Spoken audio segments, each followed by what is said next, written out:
is home to only 8% of the world's population. Thank you. I think that's so interesting, talking about contribution and support for communities as key to kind of buying political consent for really those absolutely extraordinary number of migrants that Latin America is hosting at the moment. So, Frank Sherry. Hello. Hello. Hello. Immigration has been cited as one of the major reasons behind Donald Trump's victory in the presidential election. And yet it's a very widely underappreciated fact that under the Biden-Harris administration, encounters with migrants at the US-Mexico border fell from a peak of 250,000 per month in December 2023 down to 30,000 a month by the time that Biden left office. You worked on the Harris campaign. Can you take us through that sort of extraordinary fact that, firstly, how did the administration achieve those numbers and yet not get political credit for it, Frank? I'm not blaming you, honestly. Everybody want to watch heartbreak happen as we speak. The President Biden got the politics and policy of immigration wrong for 3.5 years. And by the time the Biden administration got it right, not so much because of him, but because of policy officials at the senior level who got together and cracked the code. So what they did is they combined meaningful international cooperation from Mexico and other countries in the Americas. Dan had a big role in that. They also made it very hard for people to cross the border illegally, to apply for asylum, so that they weren't just let into the country and put into 7-year backlogs, meaning they were never going to be removed. And they expanded legal pathways so that people could apply for refugee and humanitarian visas. The combination undermined the business model of the smugglers. It made much more sense for a Venezuelan to apply for a humanitarian visa, fly in an airplane into America, be met by a sponsor, and have work permission, than to pay $10,000 to go to the border, be turned away, and be unable to get into the United States under law for years. So the incentive structure shifted. And so I give credit to the White House officials who got it right. I don't think President Biden actually kind of got this issue instinctually, and it's a big problem. But I think we can learn something from it. Look, I've worked on this issue for 40 years in a variety of capacities, now as a think tanker, which is new to me. I think it means I can say whatever the hell I want. But the things that work, at least in an American context, are that you've got to take the issue seriously because the voters take the issue seriously. It's not just a right-wing issue. It's an issue for it was the number 2 issue in the election. And so when President Biden didn't want to talk about it because his advisors said it'll increase the salience of the issue, it's a Republican issue, stay away from it, that ceded the narrative turf to Trump and the Republicans to define the issue. It was the Biden border crisis. It was the Democrats are the party of open borders. And with no countervailing contesting narrative, that took hold among many voters. And while inflation and cost of living was the main issue in the election, the late-breaking voters, the swing voters who decided late, they favored Trump over Harris on immigration and border security by 42 points. So we end up with an authoritarian using an immigration crackdown as the edge of the spear in his authoritarian project, rather than having a sensible policy that comports with where most Americans are.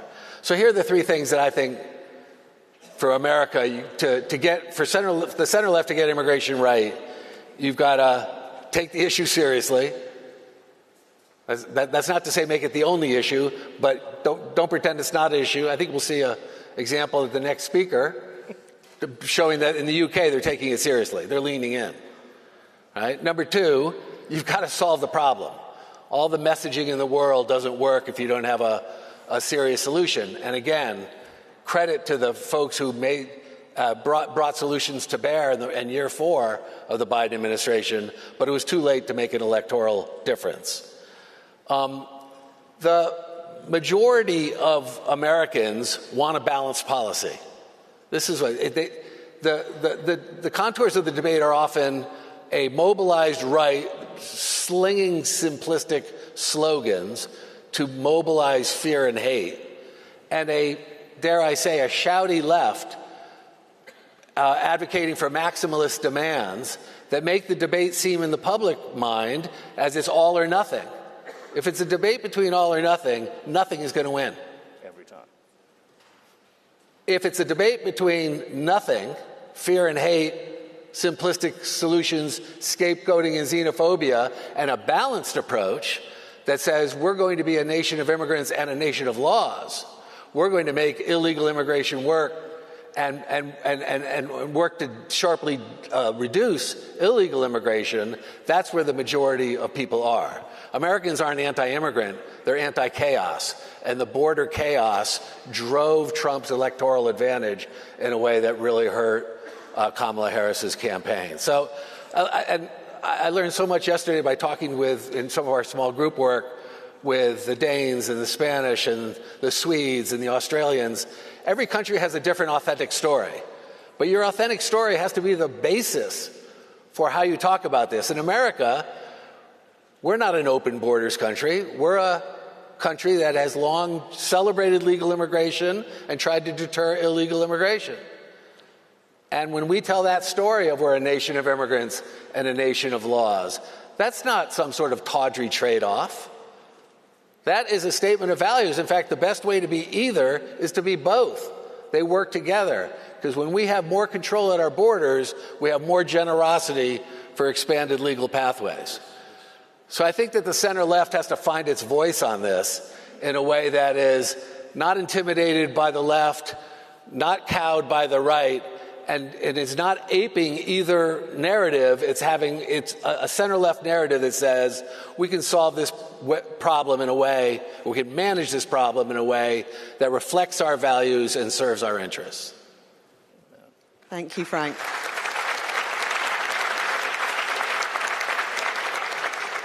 We've just got a couple of minutes left. I'm just going to very quickly ask Diego and Lasse. I mean, centre-left parties tend to struggle with immigration because they're often trying to hold together a coalition of older working-class voters with socially conservative views and often younger, more educated voters with socially liberal views. So if just like 1 minute on how you've held that coalition together with the immigration policy that you have in Spain.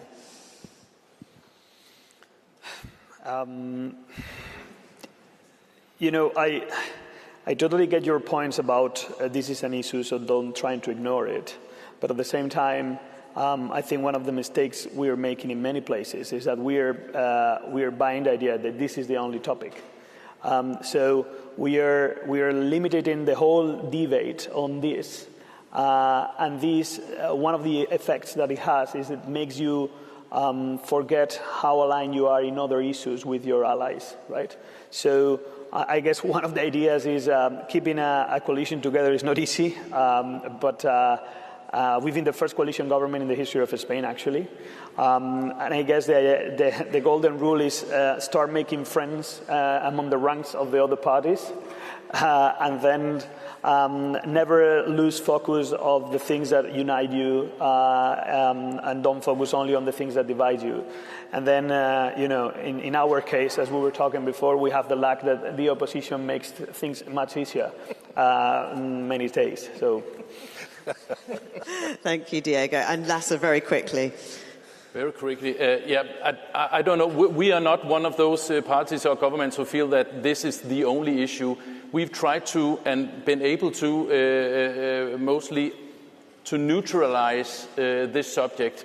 The vast majority of the Danish voters are behind us, and there's a big majority in Parliament who supports these policies. So when we were a one-party government, from 19 to 22, relying on the left on all other issues. They accepted that fact, and so they didn't overthrow the government due to their disagreement on those policies. And now we are in a coalition government with parties who also agree with this point. So I would say, and immigration is not only a financial thing. A major part of a vast part of our fiscal surplus comes from migrant workers from Eastern European countries. We welcome them. They behave, they work, they respect the law of the land. There's no problem in saying that, and we also do that. But if you are classical progressive and you tend to focus too much on the fiscal things, the redistribution, the financial things.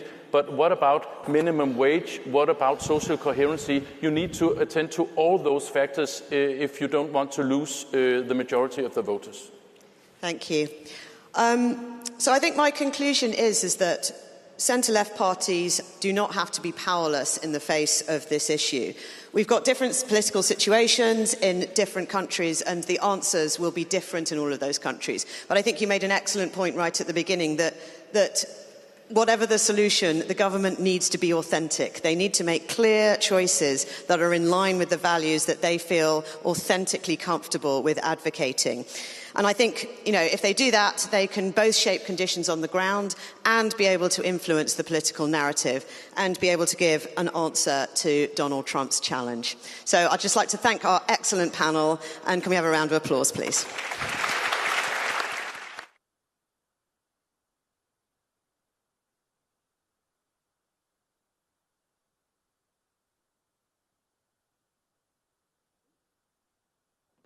Thank you so much to our morning panellists. They've been really, really insightful. Well, we're now going to take a very quick reset, and we'll be back in a few minutes. So make the most of this time. Thank you.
Welcome back, everyone.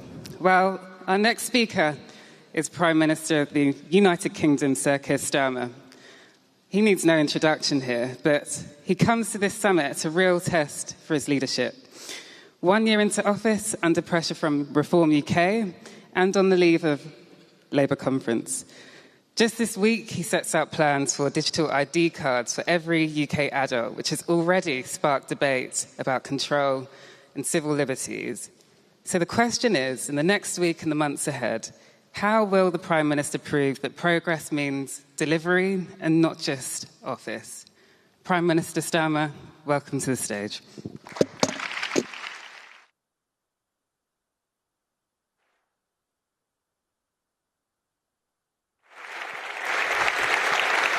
Thank you. Thanks very much.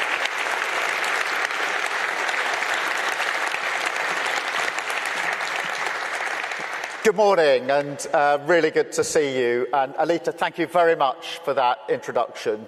Thank you to all of you here for joining us today.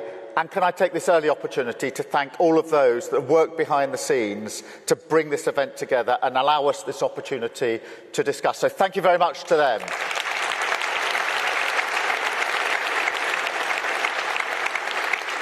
Now, this is a gathering of people bound by a common cause, the patriotic renewal of our nations, that is underpinned by the values of dignity and respect, equality and fairness, and the belief that social democratic means are the best way to pursue that goal. But it's also a room that puts paid to a story we often hear in the press these days, that somehow our politics is dying out. Now, yes, we are in an era of huge challenge, but we can take heart when we look around the world. In fact, we only need to look around this room. Kristrún from Iceland, Pedro from Spain, Mark Carney, who stormed to victory in Canada at the beginning of this year, followed by Albo in Australia, and of course Jonas in Norway just a few weeks ago. So in fact, pitted against our right-wing opponents, I'd say centre-left parties are having quite a year so far. And not forgetting, there is...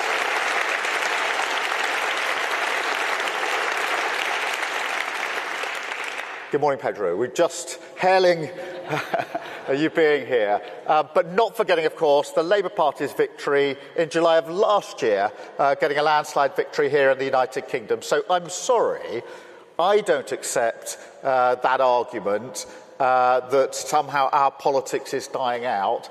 But I do accept that it is now time for Social Democrats to confront directly some of the challenges and some of the lies, frankly, that have taken root in our societies.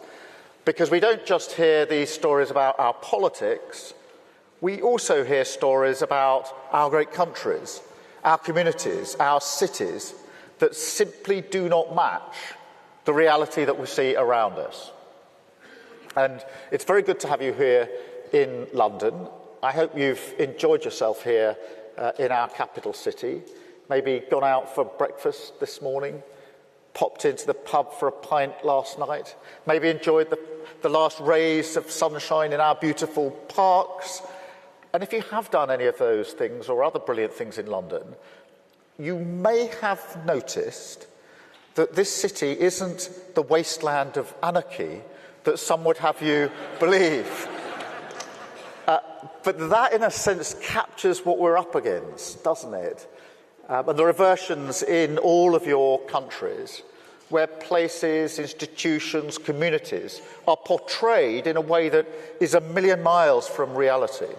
A sort of industrialised infrastructure of grievance, an entire world, not just a world view, created through our devices that is miserable, joyless, and demonstrably untrue. And yet, in another way, and this is the challenge, also totally cohesive. because it preys on real problems in the real world, identifies clear enemies. That's us, by the way. And at its heart, its most poisonous belief, and this was on full display here in London just under 2 weeks ago, that there's a coming struggle, a defining struggle, a violent struggle for the nation, for all of our nations. And you don't have to be a great historian to know where that kind of poison ends up. And you can just feel it in a language that is naked in its attempt to intimidate. Because it's not careless or accidental. It's part of a strategy. They want politics to be a choice between globalists and nationalists, to draw a dividing line between the elites and the people, in which somehow our rich story of patriotism and pride, our common cause with working people, our deep roots in the trade union movement in our communities, the desire and demand of working people for a voice in their future is claimed by those who have nothing in common with them or their values. Only a cynical intent to exploit their fears to benefit themselves. That is what we're up against. So we must show our politics resolutely opposed to a status quo that doesn't deliver for working people. The worst thing we can do is to defend the status quo. It hasn't worked for working people. We must be determined to deliver change in their interests. Patriotic renewal, rooted in our own national stories, restoring pride where people live and work.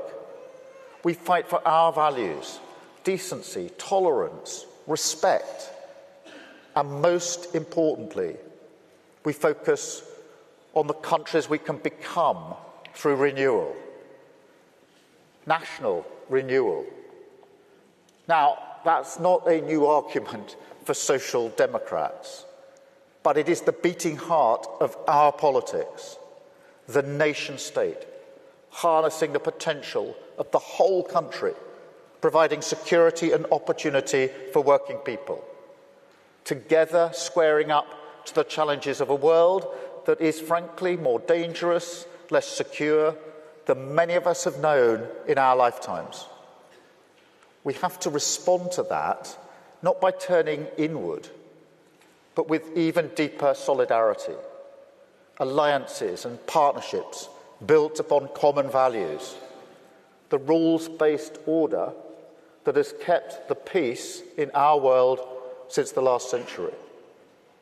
The coalition of the willing, strong not just because of the depth of our shared beliefs, but because we recognise that the security and safety of the people that we serve depends on our relationships, our willingness to stand up together across our different political traditions and not be cowed by tyranny. But to protect strength abroad, you do need security at home, economic stability, an approach to economic growth that can create wealth more fairly in the first place. Proud working-class towns and cities, so often disenchanted with mainstream politics because the economy does not work for them, and because that's been true for a very long time. And they're losing trust in our ability to deliver the change that they want to see. They don't want handouts or help. They want to stand on their own feet. I'll give you an example from the United Kingdom. Yesterday, we announced £5 billion to be spent by local people, however they see fit, in their communities, restoring a pub, reviving a community hall, reopening a youth club. But the important thing is not coming cap in hand to Whitehall to get the green light on a project, but actually allowing control to be with the communities where the funding is going, so they can choose what it's spent on, because those with skin in the game know what's best for their communities. It's about restoring control and agency, having the respect for working people to choose what's right for them. And that is how they stand proudly as partners in a social democratic nation. So our approach to the economy, investment, yes, of course, in everything from defence to energy, creating good, well-paid jobs. Industrial policy, yes, of course, our proud heritage of making things, relighting the fires and the factories across the country.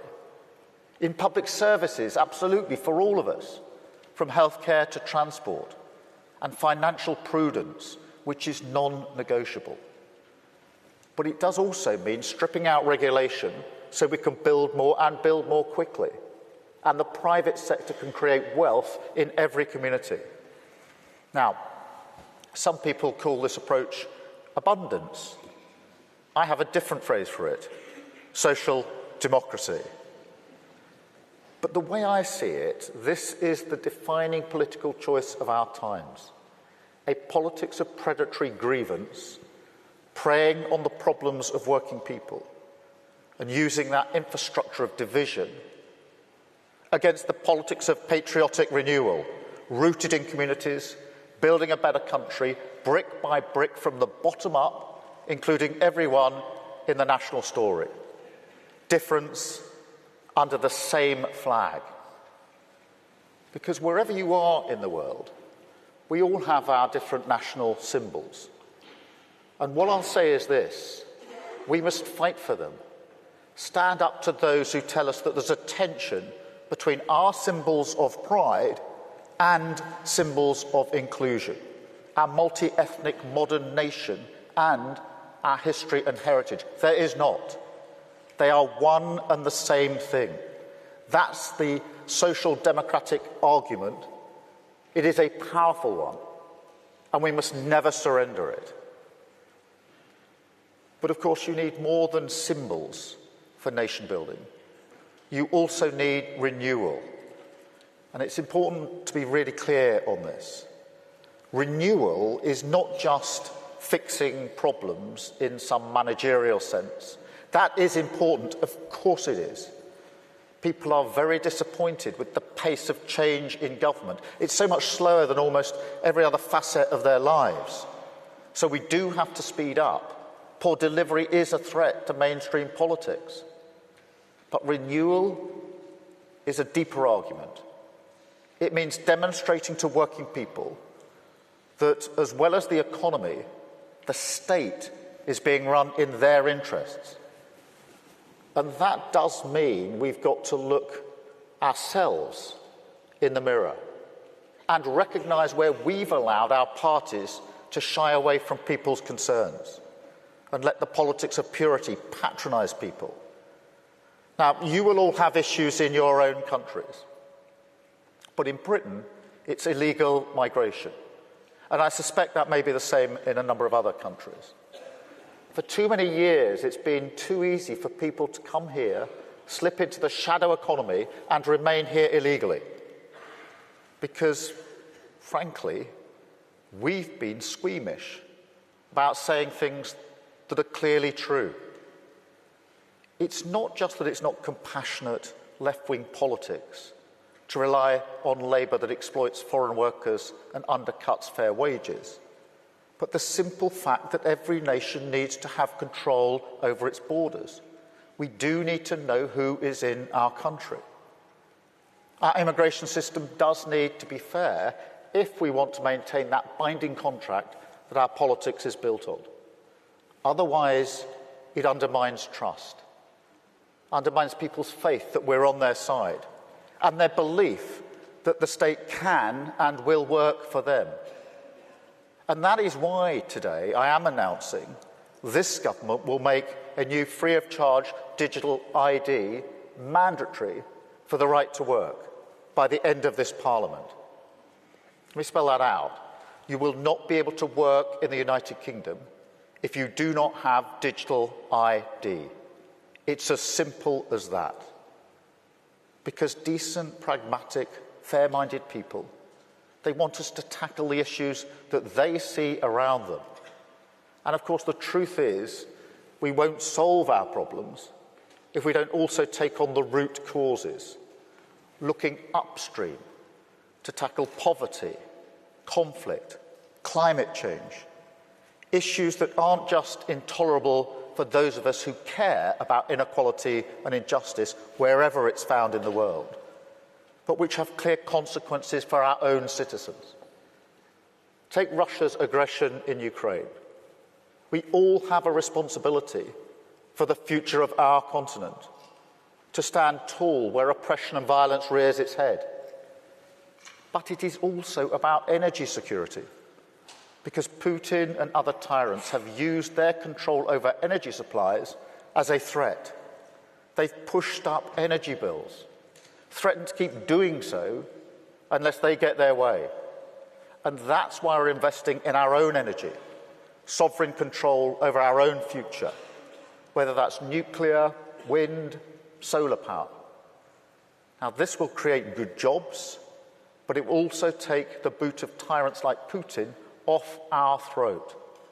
So our mission to become a clean energy superpower is about future-proofing energy supply, bringing energy bills down and protecting the planet that we all live on, doing right by our values and by our countries and our citizens. Because in this era, we must be the nation builders. We must be the patriots in our countries. We must show working people that we, and only we, can deliver the pride and belonging they seek.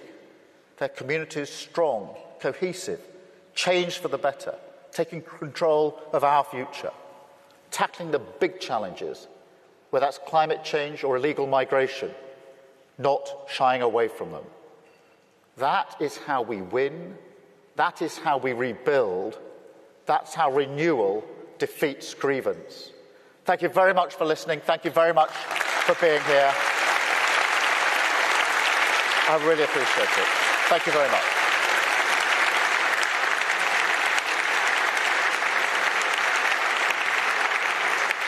I need the rest of our panel.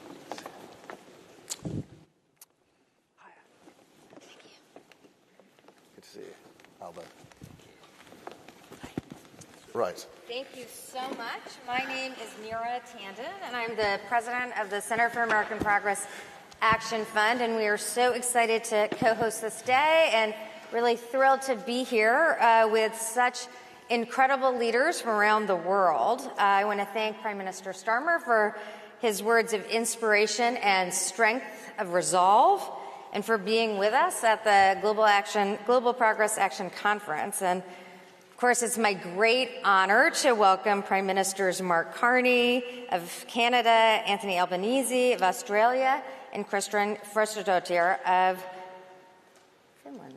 Iceland. I'm so sorry. I'm so sorry. Oh my God, it's so embarrassing.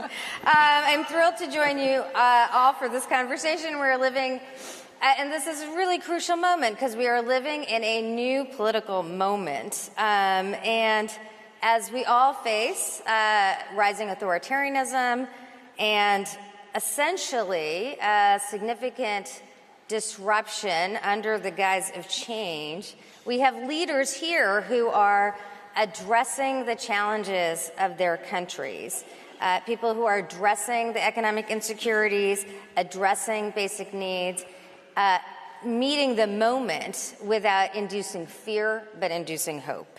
And so as we face these challenges, we're thrilled to have these leaders here. And I'll just get right into the questions. Your respective electoral and policy victories. We have leaders here assembled who've all won election in the last year and a half.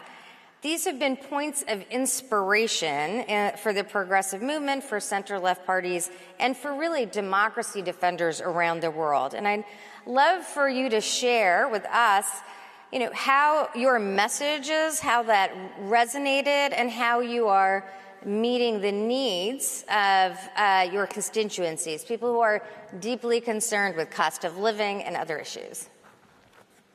Mark Carney, please take it away. Mr. Prime Minister. I see, that was introduction, discuss. Okay, so I will go. Thank you, Neera. Thank you.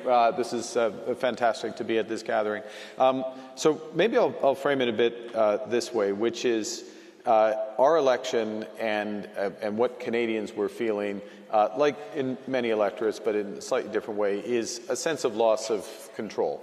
That's what happens when inflation is too high, and that's what happens when there is a sense that migration isn't being adequately managed. It's also what happened, and the most sharp version of this was, of course, the tariff relationship with the United States, when all of a sudden our largest trading partner was fundamentally changing the relationship. So our election and our policy was first and foremost, it was fight the tariffs, have a reaction. We had one of the strongest reactions.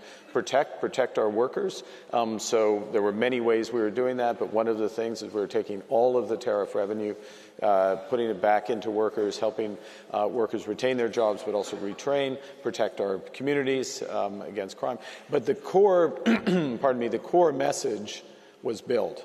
And it was to build in a positive way. You need a positive agenda, and it matters how we build. And I'll just leave you with a couple of core messages that ground our approach in the election, but very much in governing. First and foremost, we can give ourselves more than any foreign government can take away. So our ability to have one Canadian economy, we have a bunch of internal trade barriers, we're removing all of those. Our ability to build for the future new trade corridors, clean energy, artificial intelligence, diversify with partners, all of that is much greater than what could be taken away, even in the worst tariff scenario. So you have a positive element to that. The second thing that we emphasize is how we build. So we build as a nation. We build, first and foremost, thinking about workers. So the message to Canadians has been, we are going to create not hundreds of thousands of jobs, but hundreds of thousands of careers in the skilled trades and other skilled areas, and setting up in parallel with major projects and investments, apprenticeships, skilled training, so that Canadians are ready to take advantage of that.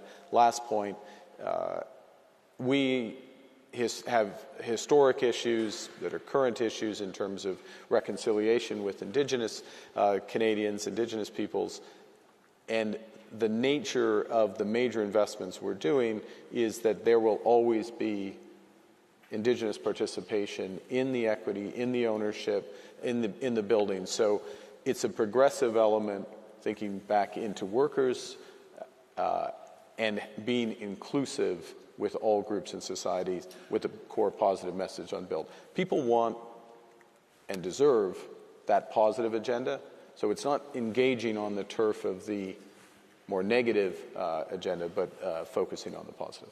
Thank you so much for that. We're going to return to the theme of rebuilding. But Prime Minister Albanese, in your time in office, you had a historic election, really one of the first times in a long time, re-elected. And how are you seeing this year? How are you meeting the needs of your constituents, of Australians, in this time of rapid change globally? A big contrast in our campaign, I think, was we had a positive agenda. And there were two themes we kept going back to make a positive difference to people's lives. No one held back and no one left behind. So no one left behind, that a Labor government will always look after the vulnerable, will look after people on issues like gender equity. What we'd done was to, for example, real wages increasing. We've had, every year we've been in office, the minimum wage has been increased at a level at least or higher than inflation. So we've seen wages share of GDP go up for the first time in a long while, for example. We have, since the election, protected penalty rates. We have introduced superannuation to paid parental leave, and we're extending that out to 6 months paid parental leave. And we have that agenda in terms of equity, but no one held back is about aspiration as well. Progressive parties have to be the party of success as well.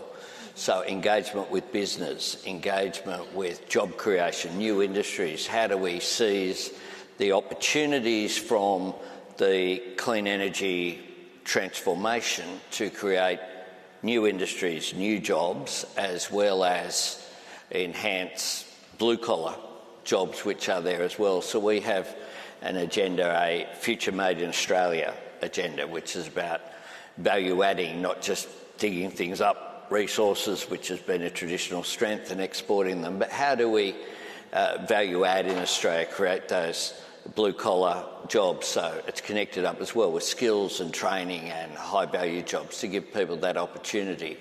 So that really is an overall theme around, and then we match that up with policies including particularly strengthening our healthcare system. Our Medicare system is very important. That was front and centre in the campaign. People trust us. They know that we are a party that believe in healthcare through just having your Medicare card, a universal health system.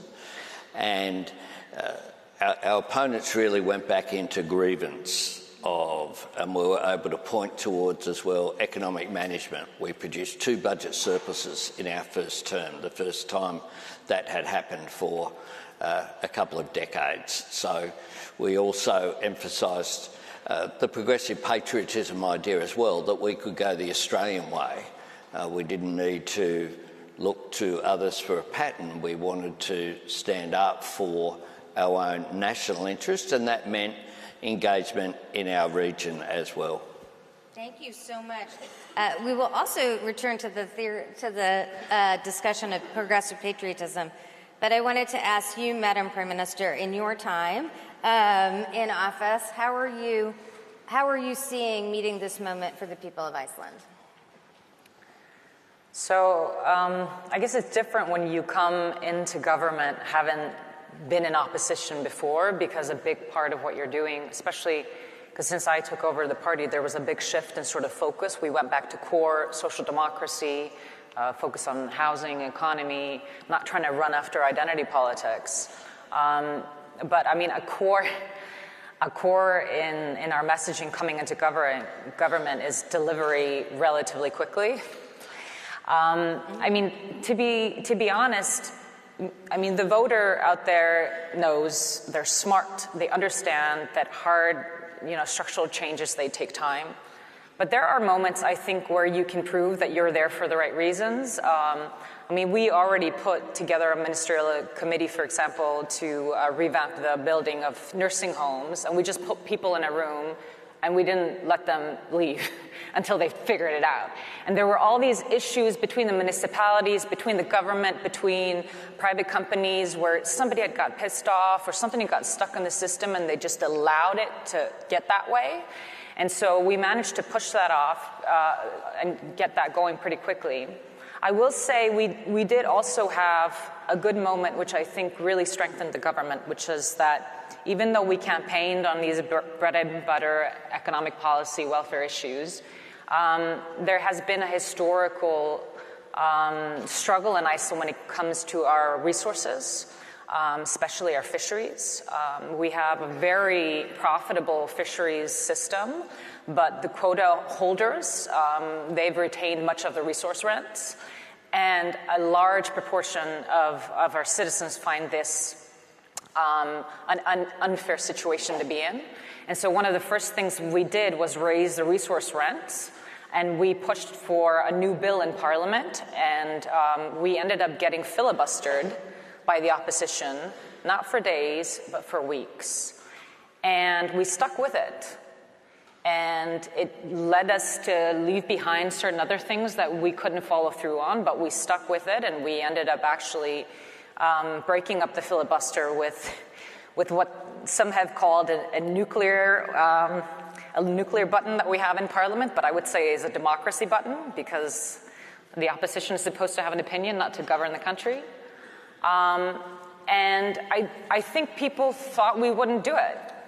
And it set an example that we were able to fulfill something in our first 6 months. So if you can deliver on a few things and people see that you have your heart in the right place and you're willing to go against that type of opposition, I think it gave a lot of people hope.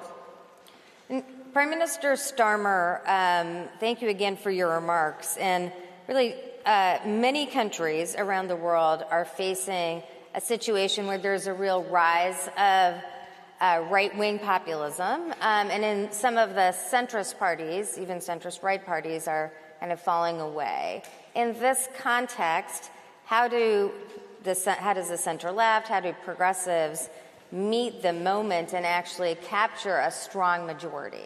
Well, I think for us, the context, certainly for the last election, was an electorate, a public, who, since the 2008 crash, hadn't seen their living wages, their living standards rise for many, many years, totally flat. Their public services had got worse and worse to the point of decimation. And there'd been a massive drop-off in trust in politics for a whole bunch of reasons. So this led to quite a strong sense of disenchantment. And if you think about the 2008 crash to last year, that's 16 years. So anyone who was maybe in their 20s, late 20s, would have gone through to their early 40s not feeling they were materially progressing in the way that they would have expected in their lives, not seeing their public services fit for purpose, and losing faith in politics as an answer to that. That's why the change slogan that we had at the election was so powerful, because people said, I want that to change, I want to break this cycle. And therefore what we're trying to do is to come in, and what I was alluding to earlier, this national renewal, is not just about fixing the problems, somehow taking them back to where we were, pre-08, pre-2010, whatever it may be, but building something better and different as you renew. So to take an example, our economy hasn't grown materially since 2008. It's been flat-lining. We need to get economic growth. That is the number one mission of the government. But it's got to be growth that is felt in every part of the country. It can't be a line on a graph, and it can't be growth in some parts of the country. It's got to be in every single part, which is why we've worked really hard on things like inward investment, record inward investment in the first year of the Labour government, and then a big top-up last week with the US state visit. But that has to be identified as to the places it's going in, to Hartlepool, into the various different, the Clyde. It's got to be place-based, and people need to see it's in my region, economic growth everywhere. Because I think for progressives, for social democrats, we for too long lost our way. We thought that redistribution was the only thing that mattered for fairness. You create wealth and then you redistribute, and that's a one-word answer for too many of our communities. It isn't. They want the pride to stand on their own 2 feet. They want the wealth to be in their community. The stuff we did yesterday in Pride in Place is really important, because what we said there was, here's a pot of money for your place, because frankly, you've been overlooked for too long, and you will decide what that money is spent on. So you're not coming cap in hand to Whitehall for somebody in Whitehall to tell you. It's your decision. Same with our public services. We've got to rebuild our National Health Service, would be the touchstone for us. But we can't simply take it back to where it was. It's got to be an NHS fit for the future. It's got to change as we go forward. So there's this question of how you deliver and what renewal means in substance. And then the other part, which is really important, is that certainly in the UK now we're at a crossroads. We have got a right-wing proposition that we've not had in this country before. We've gone on for decades with elections which are basically either a Labour government or a Conservative government, pitched usually pretty much on the centrepiece of politics, the centre ground of politics. So, but now we face a very different proposition with Reform and Nigel Farage, and so the battle of our times is between patriotic national renewal, in the way I've described under a Labour government, which is capable of expressing who and what we are as a country accurately and in a way where people feel they're valued and they belong, and that we can actually move forward together, versus something which is turning into a toxic divide. That march that we had here 2 weeks ago in London, in Whitehall, that sent shivers through the spines of many of our communities well away from London, not just those in the immediate vicinity. So there's a battle for the soul of this country now as to what sort of country do we want to be, because that toxic divide, that decline with reform, it's built on a sense of grievance politics, identifying something real for sure, but relying on the problem existing in order for their politics to persist. And it's a very different choice. The choice before the electorate here at the next election is not going to be the traditional Labour versus Conservative. It's why I've said the Conservative Party is dead. Centre-right parties in many European countries have withered on the vine, and the same is happening in this country. It's a different proposition, and therefore it becomes a binary argument as to the future of our country, and it actually becomes bigger than Labour. It's about all of those that genuinely believe in the patriotism that I think is the heart of what we are as a country. So for us, it's about battling with repairing the damage that was done under the last government, which was huge, but rebuilding in a way which embraces and takes on the battle for the soul of the country, because we're going to face a very different election next time to any of the elections we fought in the United Kingdom for a very, very long time. And we need to be, that's why I think, certainly why I want this to be out as an open fight now between Labour and Reform. And I'll be majoring on this on my conference speech next week. Thank you so much for that. Just to build on that, on those comments, Prime Minister Albanese, you referenced this a little bit, but I think what the Prime Minister Starmer is talking about is that conservative parties or far-right parties are offering a significant level of disruption, a significant change, and then we have to be drivers of an alternative, not basically go back to the status quo, but really drive an alternative vision of change. It seems like your election, you were able to do that by really having enough trust with voters. But how do you deal with that sort of competition of ideas, and how are you doing that now? I think one of the things that you've got to say is that change happens, and get that across, not pretend that things can just stay the same. But the governments have a role in shaping change, otherwise change will shape the country without agency, if you like. And you've got to bring people with you on that journey of change. So climate change is front and centre. Our opposition at the moment are going back into a debate over whether it exists or not, basically, over whether they'll continue to support net zero by 2050. And we're saying climate change is real. This is how you have to act. Get ahead of it and bring people with you on that journey, I think is really important. I think also that you need trust. My party and our Conservatives had both replaced sitting Prime Ministers a number of times, and that disruption annoyed people. People were like, what's the system? So one of the things that we did at the same time was to produce, I think, a stable government going forward as well, and to have the first time we've had a PM re-elected for over 2 decades. There have been 7 different results from 7 different elections.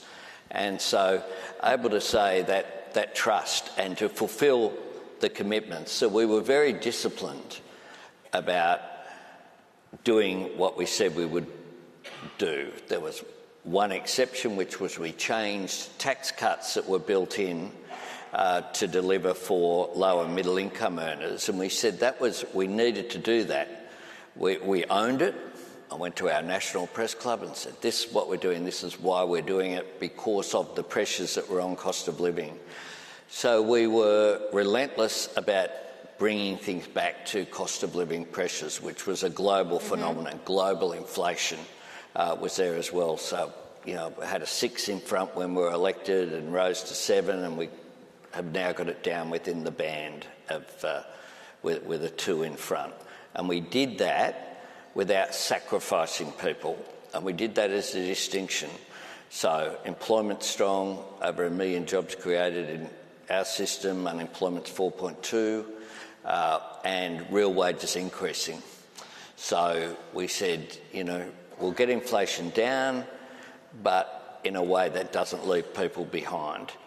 And since the election in May, we've been really ruthless as well about delivering on the things that we took to the election so that we could, again, fulfil that trust that people want to see. So we've cut student debt, increased paid parental leave, an increase in the minimum wage, paid prac for people studying to be nurses or teachers. We've done energy bill relief, a whole range of changes that we said we would do, we took to the election, and we've implemented, most of them, those cost of living measures in the first period, because that's what people want. If you can't relate it back to making a difference to people's lives, then some of the culture war issues and those things can come to the fore.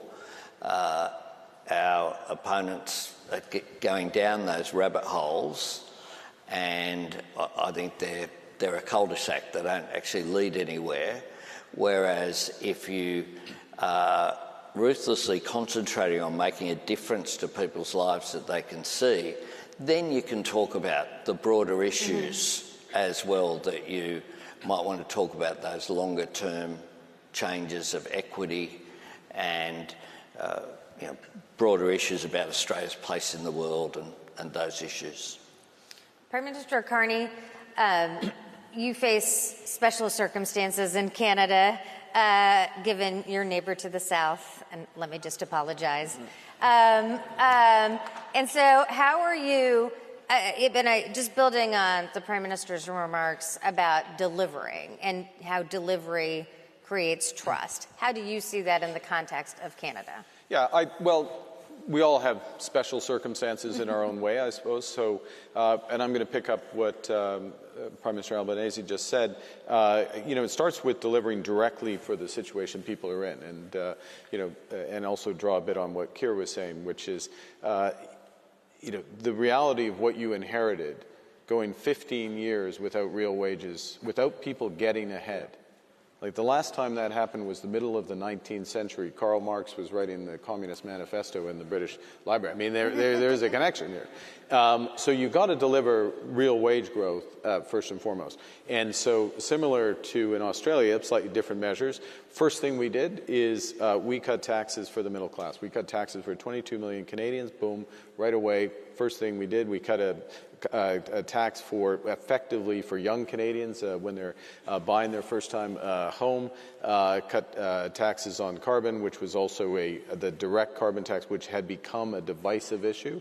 It was in textbook a good policy, but a divisive issue. So very tangible things that directly affected affordability, cost of living, to be made, and they're delivering, and Canadians are beginning to feel it. First, that. Second, building in a way that is as inclusive as possible. I'm going to give another example, which is we need to double the pace of home building in Canada. Okay, there's lots of ways you can try to do that, but the core, we're starting from the deeply affordable end of the spectrum and building on out with some interventions from government, but driving through the private sector. The point on this is it's by Canadian, so it's Canadian technology, Canadian lumber, which America is keeping out for the moment, he says, hopefully, and Canadian technology factory built and other aspects of that. But it's an affordability point. It's progressive in its approach because it is lower carbon in construction, it's lower carbon in operation, it's cheaper, and it fills a housing need for half of our households that we're just simply not being addressed. So all of what I've said has actually nothing to do with U.S. tariff policy, and it goes back to something I said earlier, and we say over and over again. We have learned the lesson that we need to be, we use the expression, masters in our own home. We were over-reliant on one trading partner. We can address it by building at home and diversifying, we'll get to it, I'm sure, with like-minded trading partners around the world. That's not everybody in the world, but countries that share our values, share a commitment to open markets, and again, that can more than compensate for what's happening elsewhere. And the key thing is it gives people agency. We're in charge. We're not reliant on a decision that's taken outside our border. Madam Prime Minister, you just gave us an extremely concrete example of delivering. And I just wonder if you wanted to offer more ideas about rebuilding that sense of social trust and by delivering, and how you have a different ethos in government than your predecessors. So there was a big change in government when we took over, because this is the second time in history where the Conservatives are not the biggest party. And the last time when the Social Democrats were in government, it was after the crisis. It was a very difficult time, so sort of the room for renewal or policy drive was very limited. And so there was a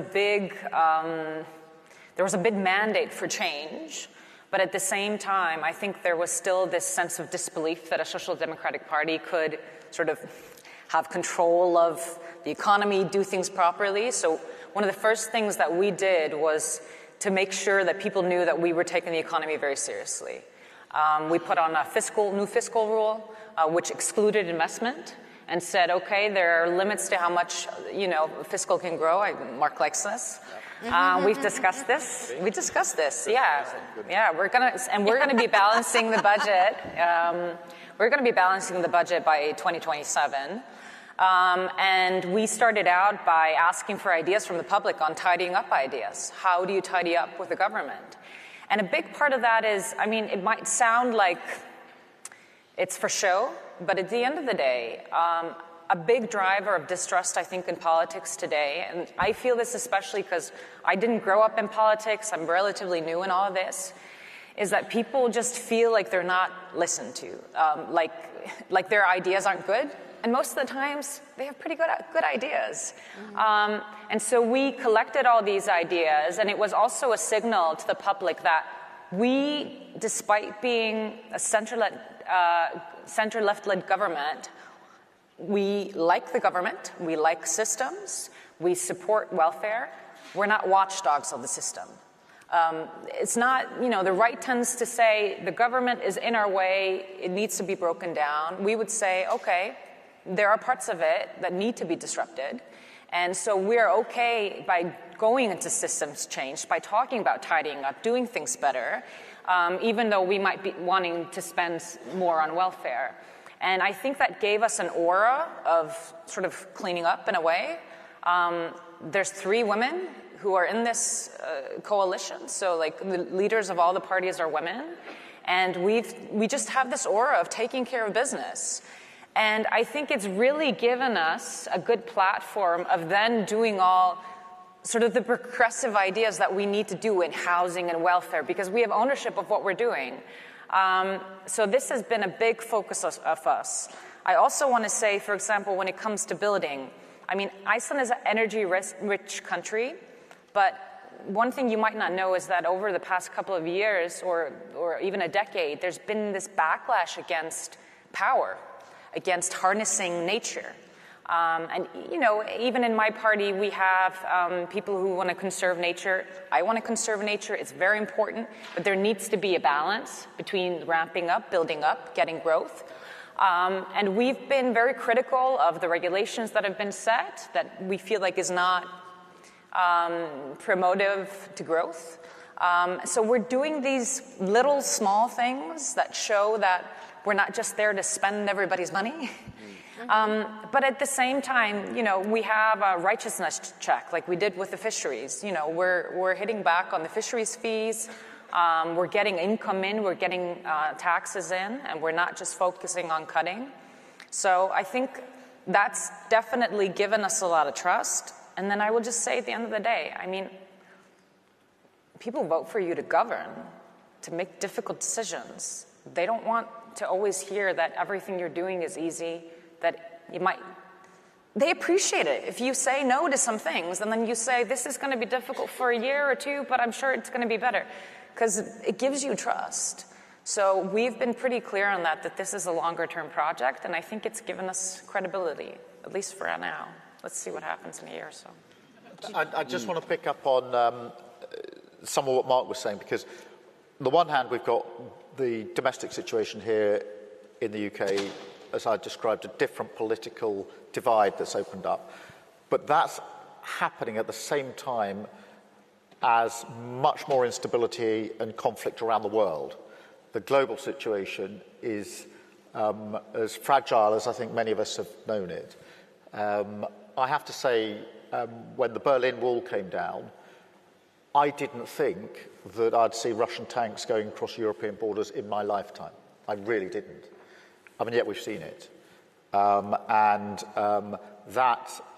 conflict is not just about the sovereignty of Ukraine.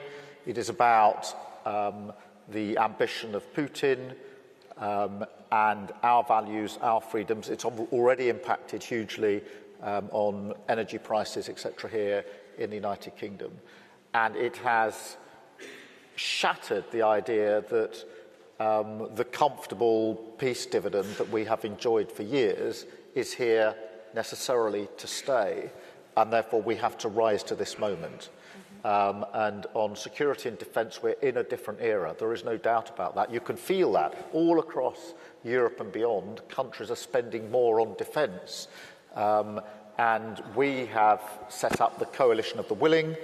That is a group of like-minded countries focused in the first instance on how do we provide the security that will be needed if there's a ceasefire in Ukraine, but equally, and really important for me, as a vehicle to ensure that the countries in the Coalition of the Willing, particularly the European countries, step up on defence and security in a way we haven't. Because for years we've pretty well neglected this.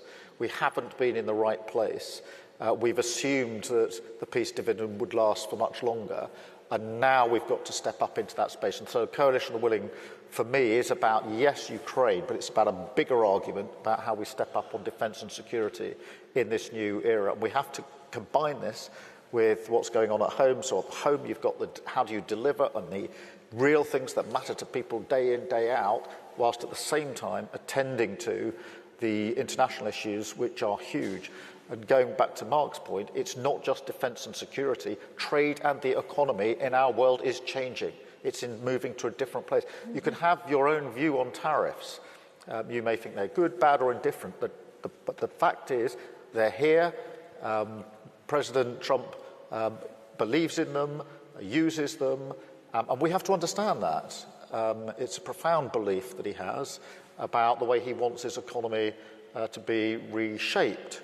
We can commentate on that, or we can understand we're living in a different world, and therefore we have to react to that, which means being much clearer about, in my view, the role of the state in our own countries, working with our industries, our sectors, so that it's not just a sort of free-for-all, market knows best, but actually much more focused and directed, but also how do we lower trade inhibitors across like-minded countries, which is why we've pushed so hard to get our trade deal with the US, particularly on relation to tariffs on things that matter to this country. Car manufacturing will be the best example of that, but also the trade deal that we did with India, which had been tried for many years, and moving closer to the EU through the EU-UK reset, is part of re-establishing the UK on the world stage, which we had to do. It's very important, but is also recognising on defence and security and on trade and the economy, we are living in a different, much more difficult world than the world we were living in just a few years ago. And therefore, you've got the remaking of domestic politics in a world where on defence and security and trade and the economy, we are in a new era. And bringing that together is hugely important. Not easy, because there's always this tension as to what happens internationally versus what happens at home. I have to say, I don't think we've been in a time where the domestic impact of what's happening internationally has been as profound and as direct as it is at the moment. What happens in the rest of the world is having a direct impact on the United Kingdom in a way that wasn't the case, 5, 10, 15 years ago. And it's a very profound challenge that we all face, which is why it's important to have gatherings like this, where we can come, share our experience, exchange our thoughts, and ask the question, how does social democracy respond to some of this? Yeah. Prime Minister Carney, did you want to respond? Yeah, I'll just add to that very quickly. Our core policy, our core message in the election campaign, our core policy now it's called Canada Strong. Okay, we're building Canada strong in a variety of ways. And our foreign policy, to link it to foreign policy, has traditionally been a value-based foreign policy. Okay, we're realizing that it's not just the strength of our values, but the value of our strength. Mm-hmm. And how do we build that strength? It's making choices at home in terms of defense and security, and it's marrying that strength with like-minded partners. And what we're living through, all of us, what we're living through is not a transition, it's a rupture. Mm-hmm. It's a big change in the trading system. And we're not going back. Nostalgia is not a strategy there. Big change in geopolitical risk. We have agency, but we have to build strength at home, find those like-minded partners, bring together. And in doing so, we deliver for our citizens, but also it gives a confidence and a purpose to the country that is empowering. And I think that speaks to the patriotism that you talked about. So just as we're closing, if you have a few more words, Prime Minister Albanese, about the topic you mentioned, which is progressive patriotism. Yeah, that I think on the range of issues, be it trade, that means standing up for, in our case, Australia's national interest. We're also aiming to diversify our trade interests, and from us, the driver of that in part was that there were restrictions from China, our major trading partner, so we've reached out particularly to ASEAN, to the growing economies to our north, but also the other partnerships that we have as well. Migration is a big issue. When it comes to migration issues, one of the theme of our approach is you can be strong on borders without being weak on humanity. So we have strong border controls through Operation Sovereign Borders. We've continued, but at the same time we've increased the number of asylum seekers who we take. We abolished temporary protection visas to give people that security to fully participate in society. People who'd been in Australia some for more than a decade. Yeah. They weren't going back anywhere. But to really emphasise that Australian values are there, I think there are attempts by some on the far right to own nationalism. And so it's a matter of not being nativist about it, but being proud of who we are and what we're achieving. And Australian society has the oldest continuous culture on earth in First Nations people, but we also are a multicultural society as well, who've welcomed people from all over the world. We're all either migrants or descendants of migrants, except for First Nations people. So we have a Prime Minister called Albanese and a Senate leader called Wong. And that's who we are as a modern society, and I think that is really important as well, that we're embracing who we are and being proud of it. And just finally, Madam Prime Minister, as you see this conversation, how do you see this idea of sort of progressive patriotism? I mean, speaking for Iceland at least, can you imagine? If you're an Icelandic person, you have to be proud. You're there in the middle of the ocean and you're your own country. Icelanders are very proud. And we have this strange relationship with the outside world because we're so addicted to it, but at the same time, we have our own language. We've done really well for ourselves, despite a lot of reasons why we may not have. I mean, what I will say is that you get really far ahead when it comes to trying to unite people behind, whether it's the flag or patriotism or the nation, by showing people respect. And I do think, and I'm sure everyone here in this room can agree, that center-left social democracy, for some time, starting having a conversation too much up here. Mm-hmm. They were talking at people, not with them. They weren't talking about concrete matters. And what is patriotic is meeting people where they're at, understanding that your mandate comes from the people, that you're not supposed to tell people how they feel, but you're supposed to experience how they feel and try to run based on that. And so, to me, patriotism has meant trying to join the country together, all of Iceland, not just urban-centric, very globalist mindset, even though it's very important that we have international relationships. We just need to be able to get to a level where we're having real conversations with people. And at the end of the day, people want togetherness, they want humanity, they want to be kind to their neighbor, but they just want the systems to work. So they want you to go to work and disrupt those systems if they need to work. You don't even have to talk that much about it. Just do it. And, you know, at the end of the day, that's what we're all going to be measured on. Are we building those nursing homes? Did those house builds go up? Do you have health care? It's not just the rhetoric. So, again, we'll see where we're at in a couple of years, but I think we can do it. Right. Just do it is a great motto for how democracies can deliver. I want to thank this incredible panel, and I have to say, the future is bright when you have leaders who are focused on delivering. So thank you. Thank you. Thank you. And I think we are going...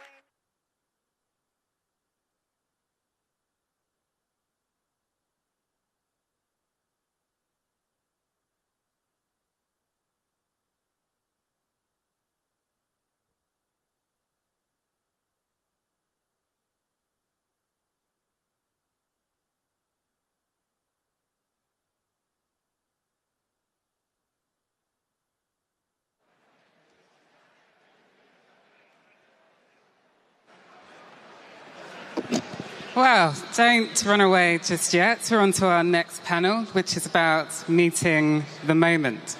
Sounds good on a summit stage, meeting the moment, but meeting it with what exactly? People do not want slogans. They want proof. And that's what this panel will explore if you do stay with us. So on the stage now, we'll have Governor J.B. Pritzker of Illinois, USA, a Democratic governor who has made state-level progressive leadership central to America's political debate. We'll also have Magdalena Andersson, the former Prime Minister of Sweden, who steered her country through crisis, and moderating we'll have Elly Schlein, leader of Italy's Democratic Party and Member of Parliament. But do stay with us as they join the stage now.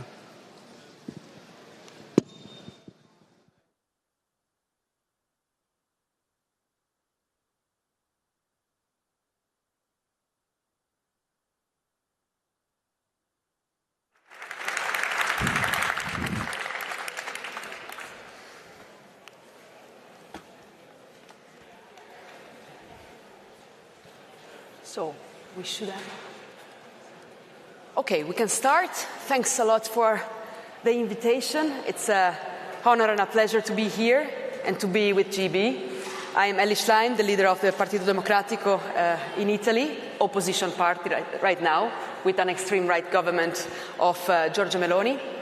And I suppose I'm Governor J.B. Pritzker, and I'm in the opposition party, but not in my state. I am the governor.